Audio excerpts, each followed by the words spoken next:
우리가 좀 전에 읽은 말씀을 가지고 크리스마스 제대로 보내기라는 제목으로 하나님의 말씀을 함께 나누겠습니다. 여러분, 이번 크리스마스를 어떻게 보낼 계획이세요?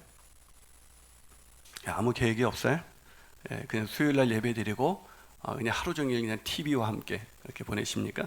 아마 어떤 분은 좋은 곳에서 가족들과 식사를 하고 영화도 보고, 또 가족들이 평상시 갖고 싶어 했었던 선물을 사기 위해서 쇼핑을 하는, 생각만 해도 그렇게 보냈으면 좋겠다 하는 분들이 계실지 모르겠습니다.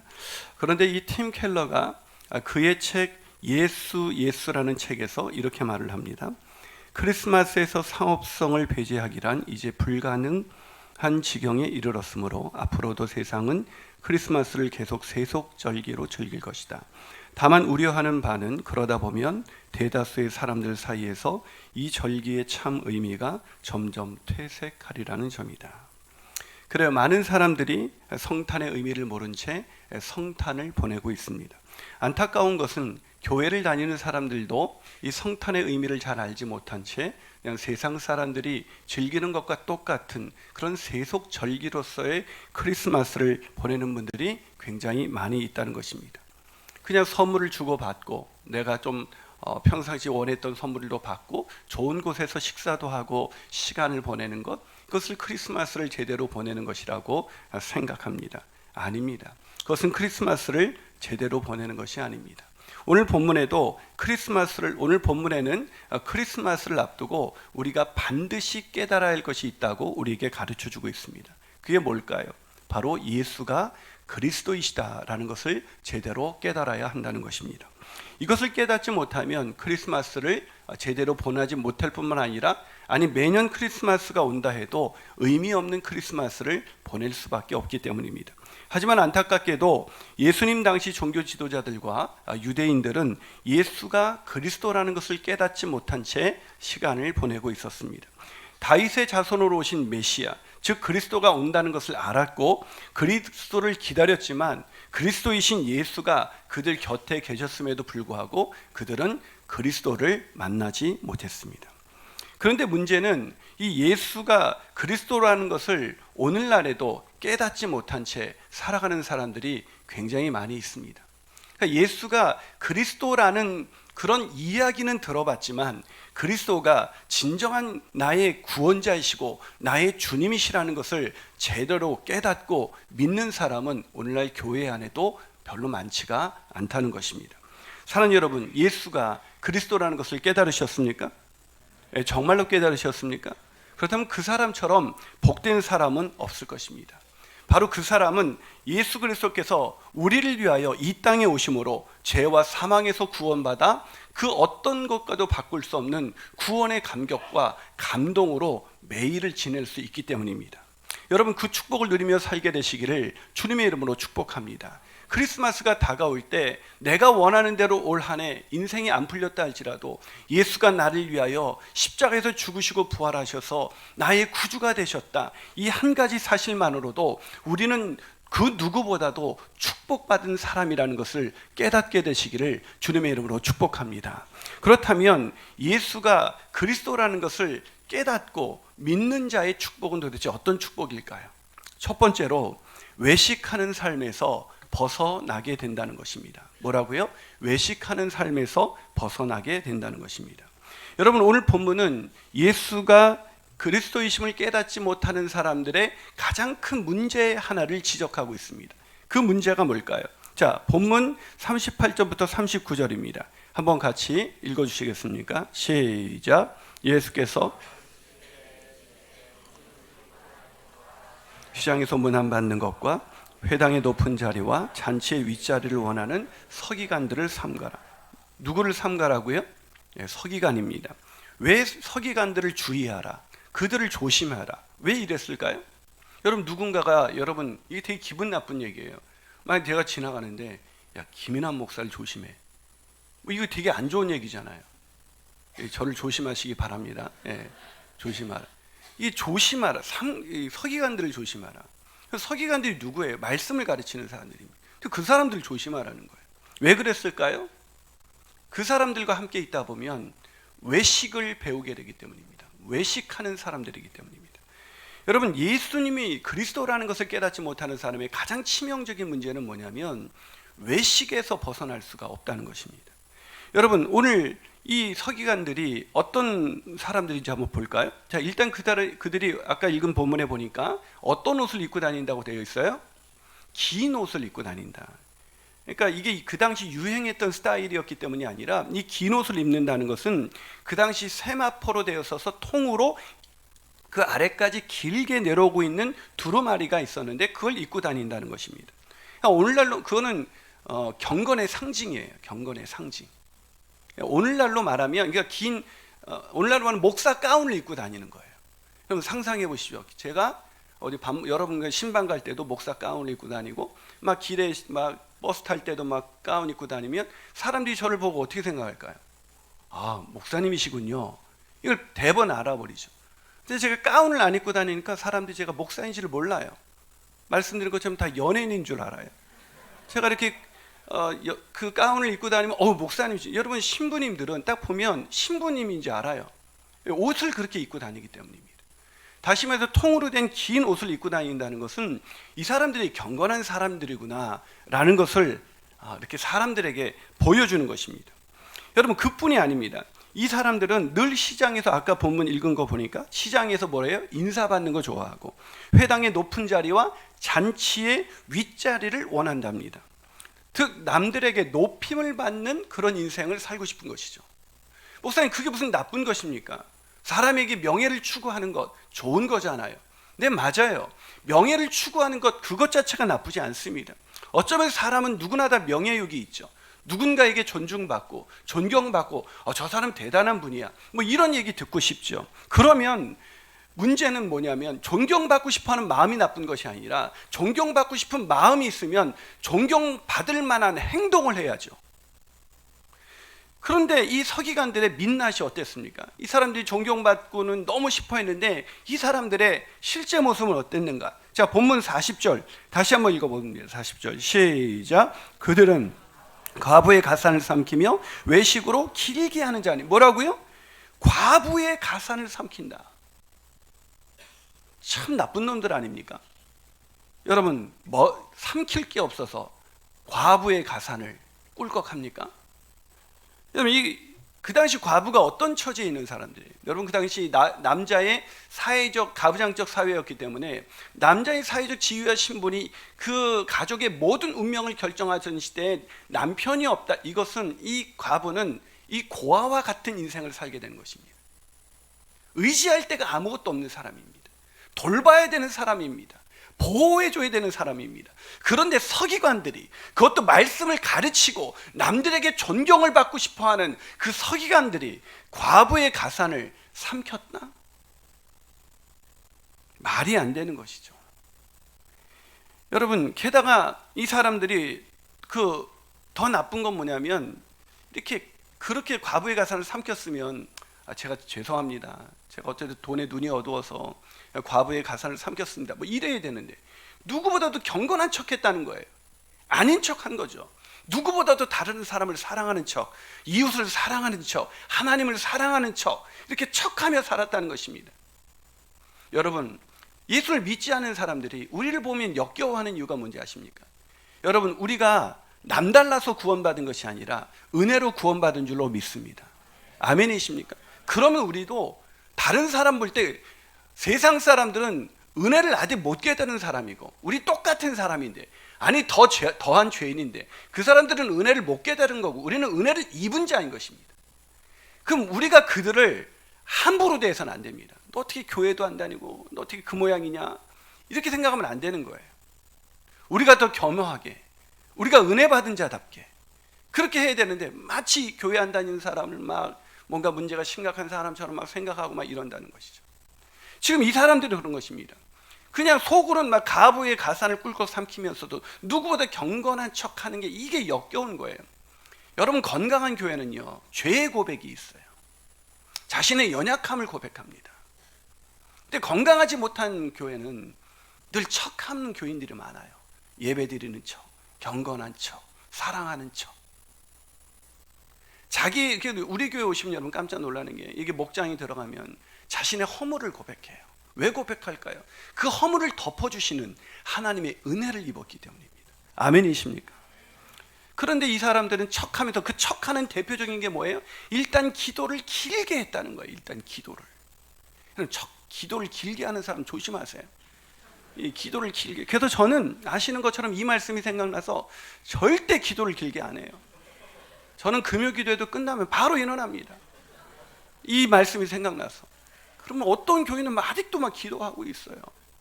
그러면은 목사가 담임 목사가 기도 끝나고 바로 일어나. 아니, 기도할 거 다 했는데 그럼 일어나야지. 거기서 아직도 저 집사가 안 갔네, 좀 더 기도해야지. 그게 기도예요? 그러면 새벽 예배 가면 꼭 늦게 가는 그 권사님 때문에 목사들이 고통받고 있잖아요. 제발 빨리 가세요. 집에 밥도 차려야 되고 할 게 많은데 아침부터 막. 여러분, 이 사람들은 누구보다도 더 많이 기도하고, 누구보다도 더 많이 말씀 보고, 누구보다도 더 많이 헌금하고, 누구보다도 더 많이 구제했던 그런 사람들이 바로 서기관들이었습니다. 하지만 그들은 자유하지 못했습니다. 외식에서 벗어날 수가 없었습니다. 왜요? 값없이 주시는 하나님의 은혜, 우리를 의롭지 않은 우리를 값없이 의롭다고 여겨주시는 하나님의 그 놀라우신 은혜를 덧입지 못했기 때문에 자신의 행위로, 그 더럽혀진 마음으로 자신의 행위로 의로운 척하면서 살아가는 것입니다. 사랑하는 여러분, 진리가 우리를 자유케 하는 것입니다. 우리가 진리 안에 있으면, 예수가 그리스도라는 걸 알게 되면, 예수가 그리스도라는 건 무슨 말입니까? 죄와 허물로 망가진 나를 의롭게 여기시기 위해서 그분이 그리스도가 되셨다. 그것을 믿는 사람은 내가 의로운 척하지 않아도, 내가 내 죄를 고백해도 나를 의롭다고 여기시는 하나님 때문에 언제나 내 죄를 진실히 고백할 수가 있는 것입니다. 그러나 그 의를 경험하지 못했던 오늘에 있는 이 서기관들은 늘 외식하는, 그런 척하는 인생, 행복한 척, 크리스마스에 기쁜 척하는 그 인생을 벗어나지 못했던 것입니다. 사랑하는 여러분, 이 외식에서 벗어나기를 원하십니까? 외식에서 벗어나 진리가 주는 진정한 자유와 진정한 기쁨을 누리기 원하십니까? 그렇다면 예수가 그리스도라는 것을 제대로 깨닫고 믿게 되시기를 주님의 이름으로 축복합니다. 한 발 더 나아가서 예수가 그리스도이심을 깨닫고 믿는 자의 두 번째 축복은 뭘까요? 그것은 죄사함을 얻는 자만이 누리는 평강이 있다는 것입니다. 하나님의 평강. 여러분, 외식하는 인생이 불쌍한 것은 자유함이 없이 평생 척하며 사는 것이라고 말씀드렸습니다. 하지만 그게 다가 아닙니다. 예수를 그리스도라고 깨닫지 못하는 사람은 이 생에서는 외식하면서 평생을, 자기 인생을 사는 것이 아니라 늘 외식하는 인생, 그런 척하는 인생에서 벗어나지 못할 뿐만 아니라 내세에서는 영원한 심판에서 벗어날 길이 없다는 것입니다. 이 세상에서는 외식하면서 살다가 내세에서는 완전한 심판에 이를 수밖에 없다는 것입니다. 자, 오늘 본문 40절을 한번 읽어보겠습니다. 본문 40절 읽어봅니다. 시작. 그들은 과부의 가사를 삼키며 외식으로 길게 기도하는 자니 그 받는 판결이 더욱 중하니라. 뭐라고요? 그 받는 판결이 더욱 중하다. 즉 가증된 심판을 받는다. 쉽게 말해서 이 얘기는 심판을 피할 길이 없다라는 겁니다. 아니, 뭐라고요? 아니, 여러분, 하나님은 사랑의 하나님이 아니셨습니까? 뭐 외식할 수도 있는 거지, 뭐 사람들이 그렇게 척할 수도 있는 거지, 이것 때문에 심판을 피할 길이 없다?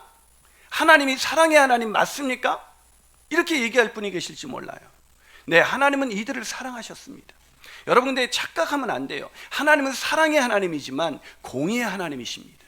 그래서 우리가 평생 외식하는 사람을 구원할 길이 없습니다. 공의로우신 하나님은 외식하는 자를 심판할 수밖에 없습니다. 그래서 이들을 심판에 이르지 않게 하기 위해 하나님은 이분들을, 이 서기관들을 사랑하셨는데, 이들을 사랑하셔서 어떻게 사랑하셨습니까? 여러분, 복음서를 읽어보세요. 계속해서 제일 많이 하나님께서 책망하고 지적하고 그들이 돌아올 수 있도록 그들의 잘못된 것을 계속해서 말씀하신 분이 누구십니까? 어떤 대상들이에요? 바리새인들과 서기관들입니다. 계속해서 니네들 그렇게 살면 안 된다. 왜 예수님께서 바리새인과 서기관들을 가리켜서 독사의 자식들이라고 했을까요? 진짜 미워서 그런 것일까요? 그들이 워낙 여러분 완고해졌기 때문에, 그들이 회개하지 않기 때문에 그들에게 회개할 기회를 주시기 위해서 예수님께서 계속해서 말씀하신 거예요. 그런데 이 외식의 문제가 뭐냐? 계속 말씀을 들을 때 찔리는데도 외식하는 사람들은 회개하지는 않는다는 겁니다. 이게 외식이 다른 그 어떤 죄보다도 무서운 이유가, 이 외식하는 사람, 심지어 살인을 저지르고 음란을 저지르고 온갖 잘못을 한 사람도 잘못을 지적했을 때 회개하면 하나님이 구원하십니다. 아멘이십니까? 그런데 문제는 무엇이냐? 이 외식하는 사람들은 찔리면서도 절대로 회개하지 않는다는 겁니다. 이게 외식의 문제예요. 여러분, 이 외식의 문제가 왜 그렇게 찔리면서도 회개하지 않는가? 여러분, 이 외식하는 거에 익숙해지는 사람은 왜 회개에 이를 수가 없는가? 여러분, 외식은 1차적으로 사람을 속이는 것이지만 궁극적으로는 하나님을 속이는 것이기 때문입니다. 자, 제가 사랑하는 척, 여러분 성탄의 기쁨이 막 몰려오십니까? 나를 구원한 여러분, 예수가 그리스도라는 걸 정말 깨달은 사람은 오늘 이 성탄이 앞두면서 내 마음속에 벅차오르는 감격과 감동이 있을 거예요. 근데 예수가 그리스도라는 것, 여러분, 예수가 그리스도라는 정보를 알고 있다 그래서 예수가 그리스도라는 걸 깨닫고 믿는 게 아니에요. 예수가 그리스도라는 거에 대한 지식을 갖고 있다 그래서 예수가 그리스도라는 걸 깨닫고 믿는 사람이 아니에요. 그걸 정말로 믿는 사람은 마음속에 척할 필요가 없어요. 자유함이 있습니다. 기쁨이 있습니다. 그분이 나를 죄와 사망에서 건져주신 그 놀라우신 그 은혜를 그 누린 자만이 누리는 기쁨이 있어요. 아멘이십니까? 옆 사람 얼굴로 한번 쳐다보세요. 그게 기쁜 얼굴이에요? 하면 심각한 얼굴이에요? 네. 여러분, 매주일 교회 오는 여러분들의 얼굴을 보면 세상에서 온갖 고난과 온갖 시련과 환난 가운데 오신 분들 같아요. 여러분, 이 외식하는 사람들은 늘 척하면서 살죠. 이 척하면서 늘 기도하는 척, 예배하는 척, 여러분, 기도하는 척, 이 사람을 속이는 거죠. 그런데 이 기도는 누구에게 하는 거예요? 예배는 누구에게 드리는 거예요? 근데 기도하는 척, 예배 드리는 척 했다는 것은 사람을 속인 것이 아니라 누굴 속인 거예요? 하나님을 속인 것입니다. 여러분, 하나님을 속일 수 있다고 생각하십니까? 여러분, 우리 엄마는 그랬어요. 다른 사람 다 속여도 난 못 속인다. 제 엄마도 눈을 속일 수가 없어요. 여러분, 처음에요, 잘못을 하고 안 그런 척, 죄를 저질렀는데 안 그런 척 하면 어때요? 마음이 막 심장이 두근두근 막 뛰면서 막 걸릴까봐 막 얼마나 그런지 몰라요. 그런데 이게 속아 넘어간 것 같아서 그 다음에 또 하고 하면 어떻게 돼요? 아무렇지도 않아요. 얼굴색 하나 변하지 않고 그런 척 할 수 있어요. 여러분, 오늘날 교회 다니면서 가장 불쌍한 사람이 누군지 아십니까? 늘 외식하는 거에 익숙해져서 늘 예배 드리는 척, 예배의 기쁨은 없고 기도하면서도 하나님의 임재를 못 느끼시면서도 기도하는 척 이렇게 살았던 사람들이에요. 그 사람들은 하나님을 속일 수 있다고 생각하는 것입니다. 그래서 하나님이 말씀하셔도 찔리면서도 회개하지 않습니다. 저는 오늘 말씀에 이런 말씀을 여러분 기억하시게 되길 바랍니다. 히브리서 3장 8절입니다. 한번 읽어볼까요? 히브리서 3장 8절 있습니다. 시작. 광야에서 시험하던 날에 거역하던 것 같이 너희 마음을 뭐라고요? 광야에서 시험하던 날에 하나님을 거역하던 것 같이. 왜 거역했냐? 그들이 완고했기 때문인데 너희도 그들과 같이 마음을 완고하게 하지 말라. 여러분, 외식이 길어지면 완고함에 이릅니다. 어떤 말씀을 들어도 끄떡하지 않아요. 가장 행복한 사람이 누군지 아세요? 말씀을 듣는데 죄가 깨달아지는 거예요. 그리고 그 죄를 고백하며 하나님께 나가는 것입니다. 예수는 그리스도이시니까요. 그는 나의 구원자이시니까요. 나를 죄와 사망에서 건지시는 나의 구원자이시기 때문에 내 죄를 깨닫고 그 죄 때문에 통회하는 마음으로 주님께 나아가는 것입니다. 주님께 나가면 그는 미쁘시고 의로우사 우리를 모든 불의에서 깨끗게 해주시는 하나님의 그 놀라우신 은혜를 경험하는 것입니다. 근데 완고한 사람, 외식이 길어진 사람, 그래서 하나님을 속인 사람, 기도하는 척했지만 한 번도 기도해 본 적이 없는 사람, 예배 드리는 척했지만 한 번도 제대로 예배를 드려본 적이 없는 사람, 그 사람은 그래도 그 사람은 자기가 언제 회개 기도를 드렸는지 기억이 안 나요. 여러분, 저와 여러분의 신앙생활에서 가장 감격스러웠던 적이 언제였는지 기억해 보십시오. 천부여 의지 없어서 손들고 갑니다. 주 나를 박대하시면 내가 어찌가리까. 이 찬양을 부르면서 주님 앞에 나갔을 때, 그때 눈물로써 주님 앞에 죄를 회개하면서 나갔을 때 내 마음속에서 나는 죄를 고백한 것뿐인데 예수가 그리스도라는 걸 깨닫는 순간 내 마음 가운데 흐르는 그 놀라운 평강과 기쁨이 우리의 마음을 지배하지 않았습니까? 크리스마스에 그 평강과 기쁨을 누리는 것, 그것이 가장 놀라운 축복이에요. 그런데 외식하는 사람은 완고함에 이르고 완고해진 사람은 회개하지 않습니다. 그래도 저는 그렇게 완고해지기 제일 쉬운 사람, 외식하기 제일 쉬운 사람이 누군지 아세요? 목사예요, 목사. 저는 예배드리기 싫은 날도 있을 거 아닙니까? 그래도 예배드리는 척 해야 돼요. 기도드리기 싫은 날도 있지 않습니까? 근데 기도드리는 척 해야 됩니다. 저는 제가 알아요, 얼마나 척하기 쉬운 존재인지. 그래서 매일 십자가 앞에 나갑니다. 주님, 내가 얼마나 큰 죄인인지 절대 잊지 않게 해주십시오.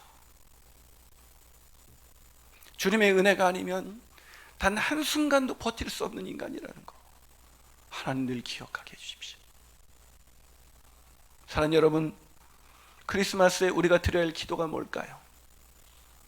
죄와 허물로 망가진 나를 위해서 이 낮고 천한 땅에 오셔서 나보다 더 가난해지시고 나보다 더 비천해지셨고 마침내 나를 위하여 십자가에 자기 몸을 아낌없이 내어주신 그 주님 앞에 누가 나갈 수 있습니까? 척하는 사람이 아니라 자기 죄를 깨달은 사람. 그래서 하나님이 아니면 이 죄에 살 길이 없어. 주님의 은혜가 아니면 단 한순간도 버틸 수 없다는 걸 아는 사람.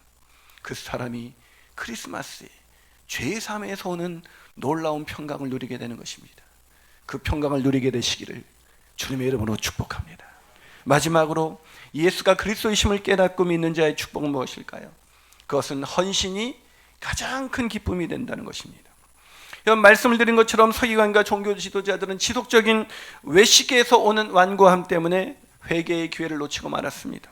또한 회개의 기회를 놓친 그들은 회개할 때 오는 그 자유와 기쁨과 평강을 누릴 수가 없었습니다. 그런데 오늘 본문에서 정말 이 크리스마스를 제대로 보내는, 정말 예수를 그리스도로 만나서 그걸 깨닫고 놀라운 헌신의 기쁨을 누리는 한 사람이 소개되어 있습니다. 그게 누굴까요? 자, 본문 41절 42절 읽어봅니다. 시작. 예수께서 헌금함을 대하여 앉으사 무리가 어떻게 헌금함에 돈 넣는가를 보실새 여러 부자는 많이 넣는데 한 가난한 과부는 와서 두 렙돈 곧 한 고드란트를 넣었다. 과부가 얼마를 넣었다고요? 예, 두 렙돈, 한 고드란트. 고드란트는 로마의 화폐 단위입니다. 여기서 우리가 한 가지 기억할 것이 있습니다. 뭐라고 돼 있어요? 예수께서 헌금함에 대하여 앉으사 무리가 어떻게 헌금함에 돈 넣는가를 보시고. 여러분, 헌금은 예수님이 보고 계십니다. 여러분이 예수님을 의식하고 지난 한 해 헌금했다면 그건 헌금이에요. 그러나 아무리 그 액수를 얼마나 드렸든지 상관없이 그건 진정한 헌금입니다. 그러나 우리가 헌금할 때 사람을 의식하고 드렸던 헌금은 헌금이 아니에요. 괜히 내셨어요. 헌금은 누굴 의식하고 드립니까? 예수님입니다. 아멘이십니까? 여러분, 근데 여기서 보니까, 이 본문을 보니까 가난한 과부는 진짜 보잘것없는 헌금을 드렸습니다. 당시 렙돈은 팔레스틴에서 통용되던 화폐 단위 중에서 가장 작은 단위의 화폐였습니다. 그런데 게다가 앞에서 부자들은 헌금을 많이 넣는다라는 단어에 비할 때 진짜 보잘것없고 이 정말 가치 없는 그런 헌금이라고 할 수가 있습니다. 그런데 예수님께서는 이 과부를 칭찬하셨습니다. 왜요? 보니까 생활비 전부를 넣었기 때문이라는 것입니다. 전 이 말씀을 보고 되게 마음이 불편해졌습니다. 여러분, 안 불편하세요? 이런 성경을 읽다 보면? 여러분, 생활비를 다 내면 우리는 어떻게 생활을 해요? 생활비를 다 내라는 말입니까? 이게 지금 예수님이? 진짜 불편해서 이게 도대체 무슨 얘기지? 여러분, 이게 다 알고 있는 이 본문이라고 생각하지만 절대 그렇지 않습니다. 그럼 여러분 오늘 제가 여쭤볼게요. 여러분 오늘 생활비 전부를 넣으셨죠? 대답이 없는 거 보니까 아무도 없네. 생활비 전부를 넣으라는 얘기인가? 네 생활은 돌아보지 말고 나한테 헌금만 하고. 이거 이단 아니에요, 이단? 왜 예수님께서 이렇게 하셨을까? 왜 이 과부를 칭찬했을까? 제가 묵상하다가 두 가지 이유를 알게 됐어요. 첫째는 이렇게 드린 과부의 헌금을 누가 착복했다 그랬어요? 서기관들이 착복했습니다. 과부 자기 생활비 전부를 드린 헌금을 착복한 서기관들에게 이 과부는 생활비 전부를 넣었다. 서기관들에게 너희들이 착복한 돈은 그렇게 가져가도 되는 돈이 아니라 그 과부의 생활비 전부였어.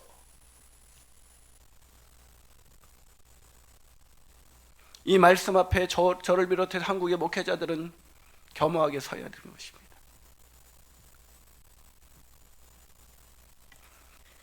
과부 생활비 전체를 착복한 그들은 과부의 인생을 망가뜨린 인생인 거예요.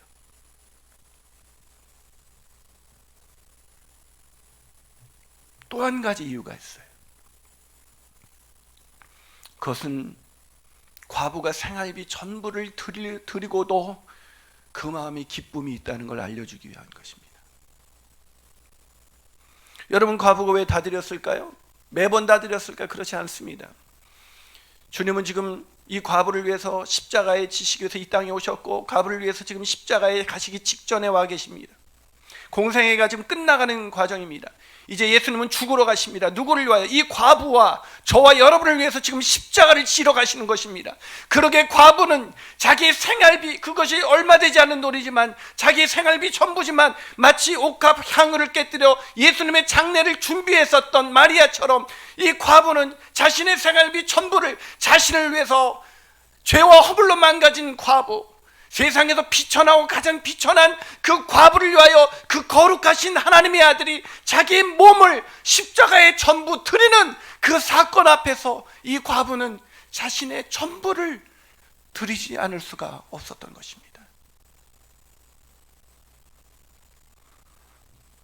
사랑하는 여러분, 오늘 저와 여러분은 크리스마스 헌금을 앞두고 어떤 마음으로 하나님께 나아가고 있습니까? 이번 주는 크리스마스가 있습니다. 또 우리 교회의 하이라이트라는 또 송년회 밤이 있어요. 450명이 넘는 분들이 신청해 주셨습니다. 아마 12월 말에 오늘 여기 동탄 성체풀이 아마 복잡거릴 것 같아요. 송년회 밤이 되면 저는 좀 풍성한 나눔이 되게 하기 위해서 이렇게 성도들에게 후원을 이렇게 그걸 붙입니다. 저도 쓰죠. 저는 왜 쓸까요? 뭐 목사니까 써야죠. 어떻게 해요? 척하는 거죠. 그럼 이제 그 밑으로 쫙 씁니다. 그 중에서 척하면서 쓰는 사람, 목사님이 썼으니까 이게 외식이에요. 목사님이 썼으니까. 근데 우리 교회는 그런 사람이 없어요. 저만 이제 척하면서 담임 목사니까 없는 형편에 해야지 먼저 쓰는 거죠. 그런데 이제 이게 이제 경품을 뽑는데 이 경품 요번에 1등 상품이 뭐냐면 저거예요. 자전거인데 이게 캐넌데일이라고 200만 원이 넘는 자전거예요. 이게 그 1등 상품이에요. 2등은 아이폰 11. 그게 중고라고 되는데 그게 새 폰은 하면 여러분이 보험사 그 통신사 가입을 하기 때문에 그냥 뜯어서 개통만 하고 놓은 새 폰이하고 다릅니다. 그게 120만 원. 뭐 식기세척기 막 70만 원. 근데 저는 다른 건 관심 없고요. 그 자전거 이게 관심이 있어요.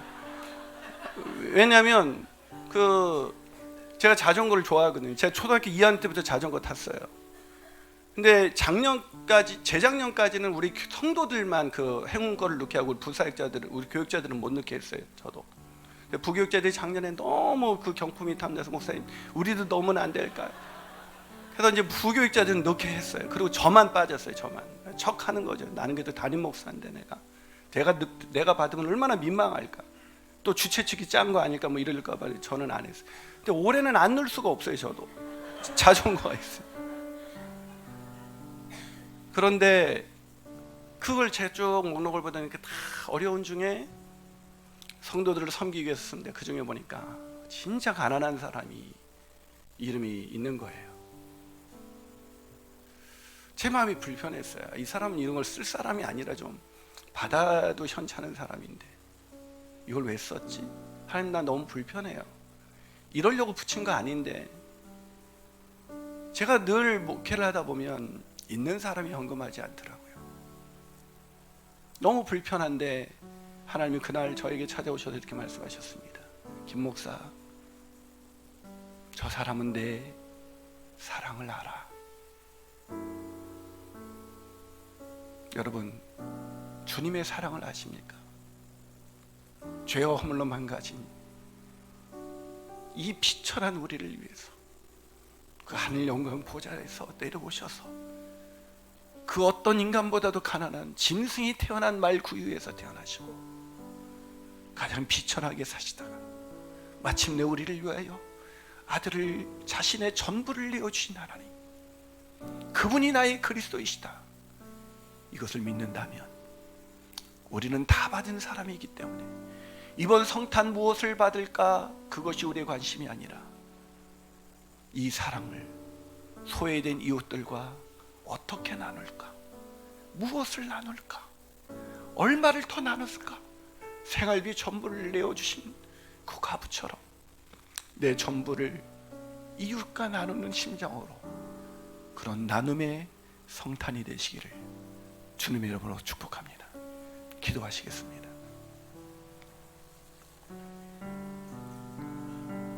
사랑하는 여러분, 매년 다가오는 성탄, 어쩌면 우리는 기쁜 척, 마치 성탄을 반기는 척 그렇게 생각하면서 하늘을 돌아보면서 그저 또 무엇을 받았으면 좋겠다라는 그런 생각 속에 늘 그렇게 궁핍하게 오늘을 살아가고 있는 것은 아닐까요? 우리를 위하여 이 땅에 내려오신 주님, 그분이 나의 구원자, 나의 그리스도라는 것을 깨닫는 사람은 그 무엇과도 비교할 수 없는 가장 감격스럽고 가장 감동적인 성탄을 보낼 수가 있는 것입니다. 그 성탄을 보내기를 원하시지 않으십니까? 그 성탄이 되어야 하지 않겠습니까? 우리는 다 받은 사람이 아닙니까?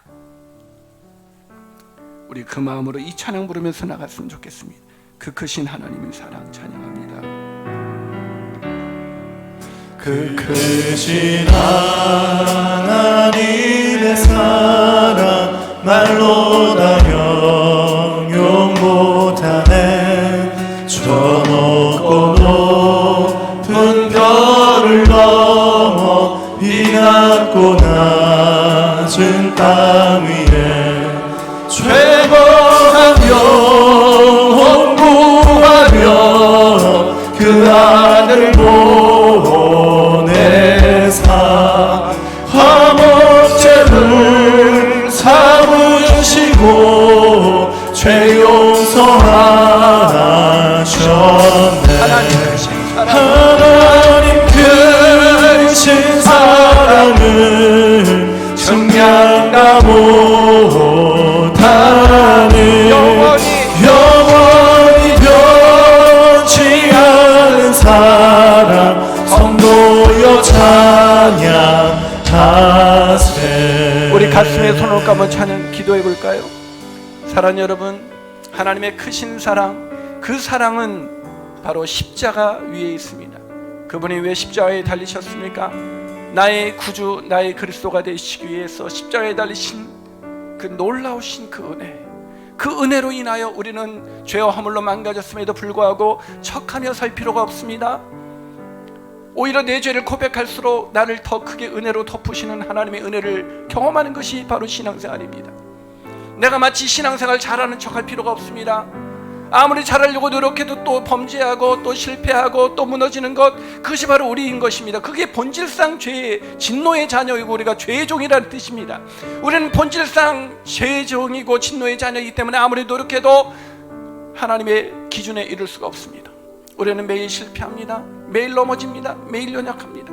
그럼에도 불구하고 우리를 의롭다고 여기시기 위해서 십자가에 자기 몸을 내어주신 이 크리스마스가 있기 때문에, 그분이 우리를 위하여 이 낮고 천한 땅에 오셨기 때문에 우리는 자유한 것입니다. 우리는 평강이 있는 것입니다. 우리는 기쁨이 있는 것입니다. 이 자유와 이 기쁨과 평강이 넘치는 크리스마스, 이 크리스마스를 아직 모르는 그 사람들에게, 여러분 누군가에게 은혜를 받았다면 늘 이런 생각할 것입니다. 어떻게 그 사람에게 은혜를 갚을까? 어떻게 하면 그 사람에게 더 나눠줄 수 있을까? 우리가 하나님의 은혜를 받았다면 하나님은 우리에게 이런 마음 갖기를 원하십니다. 내가 어떻게 이 은혜를 갚을 수 있을까?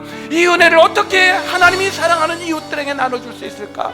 이것이 우리의 크리스마스의 의미가 되길 원합니다. 하나님 아버지, 이번 크리스마스가 매년 다가오는 크리스마스가 아니라 우리에게 가장 의미 있는 크리스마스가 되게 하여 주시옵소서. 하나님, 그런 크리스마스로 살아갈 수 있도록 내가 그런 척하는 인생이 아니라 예수 그리스도를 만나 기쁘고 즐겁고 복된 인생을 살아갈 수 있도록 인도하여 주시옵소서. 우리 함께 기도하시겠습니다. 오 주님 아버지 하나님 감사합니다. 하나님의 놀라우신 은혜와 사랑 가운데 우리를 인도하신 은혜를 감사합니다. 하나님의 놀라운 은혜와 사랑 가운데 매일매일 나갈 수 있도록 주님 도와주시옵시고, 하나님 우리가 크리스마스에서 하나님 기쁜 척, 예배드리는 척, 기도하는 척 하는 것이 아니라 나를 위해서 이 땅에 오신 예수 그리스도로 인하여서 날마다 기쁨이 넘치는, 기쁨과 평강이 넘치는 그런 크리스마스를 살아갈 수 있도록 인도하여 주시옵소서.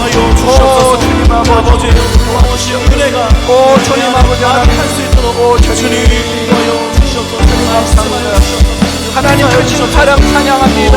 하나님 크신 사랑은 증량다 못하네.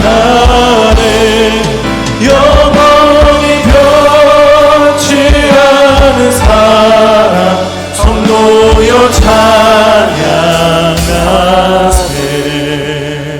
하나님 감사합니다. 너무너무 감사합니다. 감사할 것밖에 없습니다. 하나님, 죄와 허물로 망가져 구제불능인 우리를 구원하시기 위해서 이 낮고 천한 땅에 오셔서 나의 구주가 되시고 나의 주님이 되어주셔서 내가 아무리 가난하고 비천해도 세상 온 물질을 다 가진 사람보다 더 행복하고 더 기쁘고 더 마음의 평강이 넘쳐나는 인생을 살게 해주셔서 감사합니다. 그 평강을 소외된 이웃들과 나누는 그런 축복의 크리스마스가 되게 하여 주시옵소서. 이제는 우리 주 예수 그리스도의 놀라운